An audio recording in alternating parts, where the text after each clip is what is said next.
Ma'am आज बाला साहब ठाकरे की पुण्यतिथि है और इसके बाद अगर हम बात करें महाराष्ट्र में जिस तरीके की चीज़ें हो रही हैं, बाला साहब ठाकरे जिस रास्ते पे चलते थे उसी के विपरीत चल रहे हैं उनके बेटे। तो महाराष्ट्र सरकार में इनकी सरकार रह पाएगी या नहीं? देखिए बिल्कुल विपरीत चल रहे हैं। अगर बाला साहब ठाकरे की बात करें तो वो कहीं ना कहीं जब बाबरी मस्जिद जो कांड हुए थे तो वो बिल्कुल विरोध में जाकर उन्होंने बोला था। और यहाँ पे देख लो जो उर्दू वोट और जो कराची वोट बॉलीवुड बना हुआ है उसके समर्थन में उठकर खड़े हो जाते हैं हमारे ये जो हमारे महाराष्ट्र के सरकार हैं जो उद्धव जी हैं।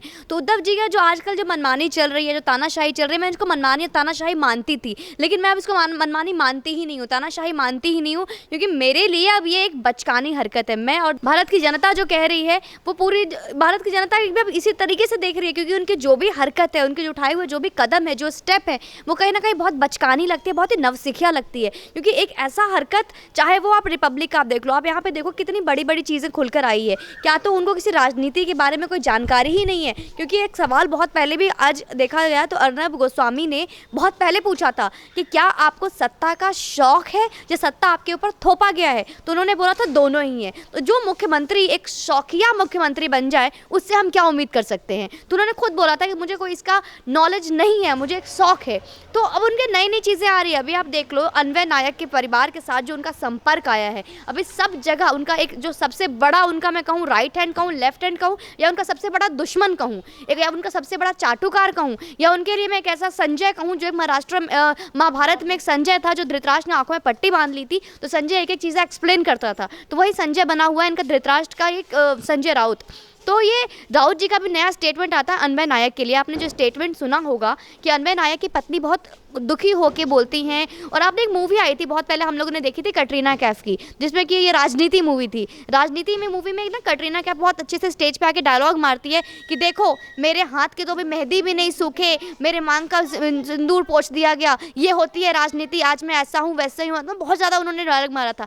यही डायलॉग आज उसी को कॉपी करते हुए मतलब बॉलीवुड के स्क्रिप्ट सबको एक लिखता है, चाहे वो फिल्म बनाई जा रही हो चाहे वो राजनीति की जा रही हो, सब एक चीज़ है। ये चीज़ आप देखो आज संजय राउत हमें कल कहते हुए सुनाई दिया। उनका स्टेटमेंट आता है कि एक बहन की मतलब एक तरफ वो औरत को ये सरकार हरामखोर बोलता है, नमक हराम बोलता है, और एक तरफ बोलता है एक बहन की मांग का सिंदूर उजड़ गया। मतलब डायलॉग सुनो कि एक नेता इस तरीके के शब्द और डायलॉग यूज़ कर रहे हैं कि एक बहन का मांग का सिंदूर उजड़ गया, और ये बीजेपी वालों को उसका दर्द नहीं दिख रहा। मतलब आज अन्वय नायक की पत्नी, जिस अन्वय के नायक के बारे में हमें पता ही नहीं कि उनका आत्महत्या उन्होंने किया है या उनका भी ऐसे प्लानिंग के साथ मर्डर किया गया है। क्योंकि आज तक आप ये देख लो जब सत्ता में आए थे, जब इन्होंने नवंबर 28 नवंबर 29 नवंबर को जब इन्होंने शपथ ग्रहण किया था मुख्यमंत्री का, तो हम ये जानना चाहते हैं कि इतनी बड़ी प्रॉपर्टी के ये मालिक है जो अन्वय नायक ने इन्होंने बेचा था, इस प्रॉपर्टी का क्या आपने डिक्लेरेशन किया था? नॉमिनेशन के टाइम जब आप कोई चुनाव करते हो तो एक प्रॉपर्टी डिक्लेरेशन होती है, प्रॉपर्टी डिक्लेरेशन में आपने इस प्रॉपर्टी की जिक्र क्यों नहीं की थी?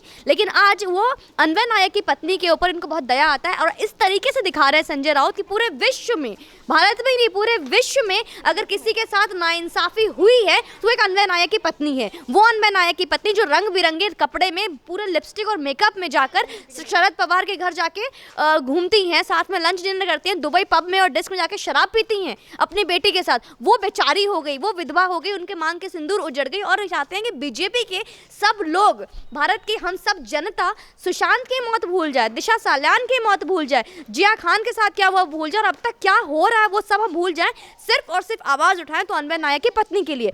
इतना ही नहीं, जैसे आपने देखा किरीट सोमैया जिन्होंने पूरे सबूतों के साथ ट्विटर पे सारी चीज़ें डाली है, तो उस किरीट सोमैया को एक व्यापारी कहते हैं। ये कहते हैं कि वो बिजनेसमैन है, तो उस व्यापारी के बारे में बोलते हैं कि सेठ जी। उन्होंने एक नेता को सेठ जी कहते हुए संबोधन किया और कहते हैं सेठ जी को दर्द नहीं दिखता, सेठ जी को ये चीज़ें समझ में नहीं आती, सेठ चीज़ों को वो चीज़ें समझ में नहीं आती, और कहते हैं कि आत्महत्या से जमीन के वाद विवाद का क्या लेना देना है। आप देखो दो तरीके के यहाँ पे जमीन के सौदा हुआ था।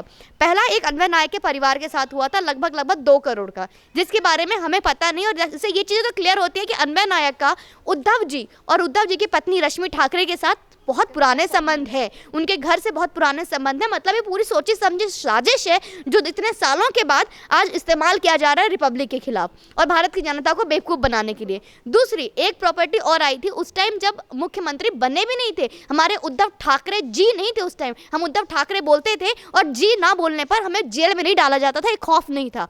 तो जब उद्धव ठाकरे जी का एक निजी बिल्डर ने जो जमीन ली थी लगभग वो 2 करोड़ 55 लाख के थे, जी हाँ। और उस टाइम इसी बीएमसी ने लेने के लिए मना कर दिया था। द मोमेंट उन्होंने ओथ लिया, शपथ ग्रहण की, ये जमीन की कीमत हो जाती है 900 करोड़। मतलब अगर आप एक कैलकुलेशन करने बैठो तो मैं तो कहूँगी नहीं बैठो, पॉसिबल ही नहीं है, कैलकुलेशन पॉसिबल ही नहीं है, क्योंकि इतना ज़्यादा बड़ा घोटाला कैसे संभव है। मतलब ये जनता जो आपको टैक्स पे कर रही है, जो अपनी रोजी रोटी कमाने के बाद भी आप जिसको छोड़ते नहीं हो, आप उससे जितने भी पेमेंट लेते हो, तो इस तरीके का घोटाला आप सरकार जनता के लिए क्या कर रही है वो तो हमें दिख रहा है। कभी बिजली नहीं है, कभी पानी नहीं है, कभी मुंबई में ये प्रॉब्लम है, कभी महाराष्ट्र में ये दिक्कत है, हर वक्त कहीं ना कहीं कोई परेशानी आती है। उस वक्त आप कभी भी मैं इतने टाइम से मैं देख रही हूँ, कभी भी महाराष्ट्र में हमने ये नहीं देखा कि उद्धव जी ने इस बारे में, इस विषय में बात की कभी। हाँ, ये कहीं ना कहीं उनके भाई राज ठाकरे गवर्नर से जाकर बिजली पानी पे चर्चा करते दिख जाते हैं। जो राज ठाकरे जो मुख्यमंत्री नहीं है, वो गवर्नर से जाके बिजली पानी के बारे में बात करते हैं, लेकिन इनको कहीं कोई आपत्ति नहीं है कि महाराष्ट्र की जनता किस चीज़ के लिए आज तड़प रही है, किस चीज़ की ज़रूरत है। उनको बस मतलब क्या है कि सुशांत का हत्यारा सामने ना आ जाए, दिशा सालियान के सामने क्या है ये चीज़ ना हो जाए, ये पता ना चल जाए लोगों को। आज इतने बड़े घोटाला करके बैठी है ये सरकार। इसको अब ये सोचो, हम ये सोचते हैं कि इस जमीन की कीमत अचानक से 200-300 करोड़ से, जो ऑलरेडी 350 करोड़ बीएमसी दे चुकी है, वो कौन है? वो आके जो पर्सनल बिल्डर, इनका जो निजी बिल्डर है, वो कौन है? दोस्त है इनका, रिश्तेदार है। मैं बिहार की, मुझे पता है क्या होता है, हमने लालू यादव जंगल राज भी झेला है। तो कैसे रिश्तेदारों के नाम पर अकाउंट खोले जाते हैं, कैसे रिश्तेदारों के नाम पे अकाउंट खोल के अकाउंट में पैसे भरे जाते हैं, और किस तरीके से रिश्तेदारों और दोस्तों के नाम पे जमीन खरीदी जाती है, और 200 की कीमत 900 करोड़ कैसे हो जाती है, ये सारी चीजें हम समझते हैं और बहुत अच्छी तरीके से जनता भी समझ रही है। आप ये बताओ ना, उस जमीन पे अचानक से क्या हो गया? सोने उगल रहे हैं, वो जमीन क्या हीरे उगल रहे हैं? ये तो वही बात हो गई, हम चांदी खरीदने गए थे और हीरे के दाम पे चांदी ही खरीद के लाए हैं। तो इतना बेवकूफ़ बनाने वाली बात जो आज महाराष्ट्र सरकार कर रही, कहीं ना कहीं नकाब जो इन्होंने ओढ़ रखा है, पहन रखा है, वो भट रहा है। जी मैम, यहाँ पे ये भी है कि जिस तरीके के ये जनता के पैसे का दुरुपयोग करते हैं, चाहे फिर वो टैक्स को लेकर हो, या भी आपने कुछ दिन पहले भी देखा होगा कंगना के केस में भी इन्होंने 82 लाख लगा दिए थे। बीएमसी जिस तरीके से पैसे को तिरका रही है, वेस्ट कर रही है पब्लिक के पैसे को, उसके बावजूद भी उद्धव ठाकरे ये कहते हैं कि हम सरकार में रहेंगे इतने टाइम तक। जनता इन्हें चाहती है कि सत्ता से निकल जाए, और ये बेफालतू की बातें करके दिखाई दे रहे हैं। बेफालतू की बातें, तो जहाँ पर हम ये सोचते हैं कि सरकार गिरे, राष्ट्रपति शासन लगे, क्योंकि ये चाहे वो महाराष्ट्र हो चाहे वो दिल्ली हो, हाँ, ये सब एक भारत का पार्ट है। ये महाराष्ट्र जितना सोचते हैं महाराष्ट्र मानुस के, उतना हम दिल्ली वालों का भी है, बिहार वालों का, वो भी एक भारत का हिस्सा है। तो आप बीएमसी का पहले भी देखो, इन्होंने कंगना रनौत को लेकर बीएमसी पे इतने पैसे, बीएमसी इनका खुद का है, मतलब शिवसेना मतलब बीएमसी मतलब शिवसेना। तो आज बीएमसी को वही कहा जाएगा जो शिवसेना कह रही है। तो इतनी बड़ी चीज़ें हो जाती है, आप ये समझ में नहीं आता हम लोगों को। उद्धव जी, जहाँ पे हम ये सोचते हैं कि राष्ट्रपति शासन लगे, वहाँ पर ये संजय राउत खुलेआम चैलेंज करते हैं कि आने वाले 5 साल तो छोड़ो, आने वाले 25 साल तक बीजेपी के राज्य में आने नहीं दूंगा, बीजेपी यहाँ पे सत्ता में वापस नहीं आ सकती। तो इस तरह का मैसेज देने से या तो ये हो सकता है कि वो धमकी दे रहे भारत की जनता को, मुंबई की जनता को, कि मतलब इनडायरेक्टली वो धमकी ही हम मानेंगे कि कोई बीजेपी को वोट देकर दिखाओ, आने वाले 25 साल तक तुम्हारा भी वही हाल करेंगे जो एक एक्स नेवी ऑफिसर का रोड पे हमने किया। तो ये कहीं ना कहीं हम इसको एक धमकी ही मानेंगे, क्योंकि बीजेपी सरकार जो भी है, गलत चीज़ मैं नहीं कहती कि सारे दूध के धुले हैं, क्योंकि राजनीति में गंदगी है, लेकिन कम से कम इस तरीके का भ्रष्टाचार नहीं है, इस तरीके का ढोकलाबाजी नहीं। अब ये देखो, 3 का जो सरकार, इससे पहले भी रॉबर्ट वाड्रा का एक केस आया था, किस तरीके का ज़मीन का कीमत सीधे 50 गुना हो जाता है। ये पूरा इतिहास है, पूरा कांग्रेस, ये पूरा एक ट्रायंगल है ना इनका, तो पूरा मिली भगत है इनका। इससे पहले भी रॉबर्ट वाड्रा का डीएलएफ का आपने देखा होगा, प्रॉपर्टी का दाम कहाँ से कहाँ पहुँच गया, तो उस पर भी उनके कितने सारे स्कैम है, लेकिन क्या इस पे आज तक कोई ईडी बिठाई गई? तो मेरा सबसे पहला जो बीजेपी को जो टारगेट करते हैं, मैं सबसे पहले अपने बीजेपी के फाइनेंस मिनिस्टर हैं सीतारमण जी, मैं उनको बोलूंगी कि इस पे ईडी की कार्यवाही क्यों नहीं होती। आज ये लोग जो कुछ नहीं भी होता है, एक छोटा सा टीआरपी स्कैम लेके पहुंच जाते हैं एक रिपब्लिक भारत के राष्ट्रवादी पत्रकार के ऊपर, लेकिन वहीं पे इतनी बड़ी मतलब करोड़ों का घोटाला है, उसके लिए कोई ईडी कार्रवाई। आपने जांच की बात की, तो मैं फिर से आपकी पहली वाली चीज़ों पे आना चाहूँगी। अभी आपने कुछ देर पहले रश्मि ठाकरे का नाम लिया था,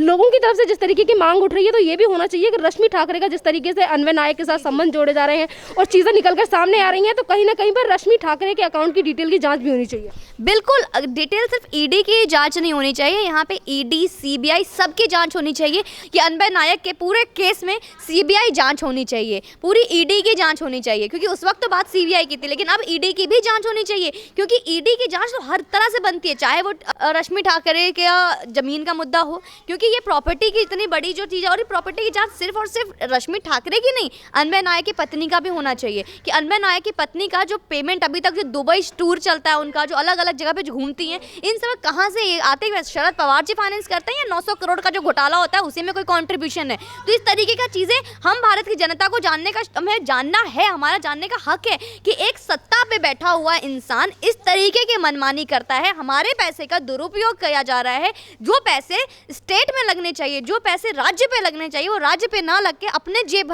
भरे जा रहे हैं, अपना खजाना भरा जा रहा है। और ये पैसे कहाँ कहाँ इस्तेमाल हो रहे हैं? क्या ये पैसे बॉलीवुड में जा रहे हैं, या ये पैसे डी गैंग में जा रहे हैं? क्योंकि ये सिर्फ सत्ता तक ही नहीं है, सत्ता पूरा महाराष्ट्र में छाया हुआ और पूरा बॉलीवुड तक इन्वॉल्व है। तो ये सारी चीज़ें कहीं ना कहीं हो सकता है, ये सब वजह हो सकती है। जी थैंक यू मैम।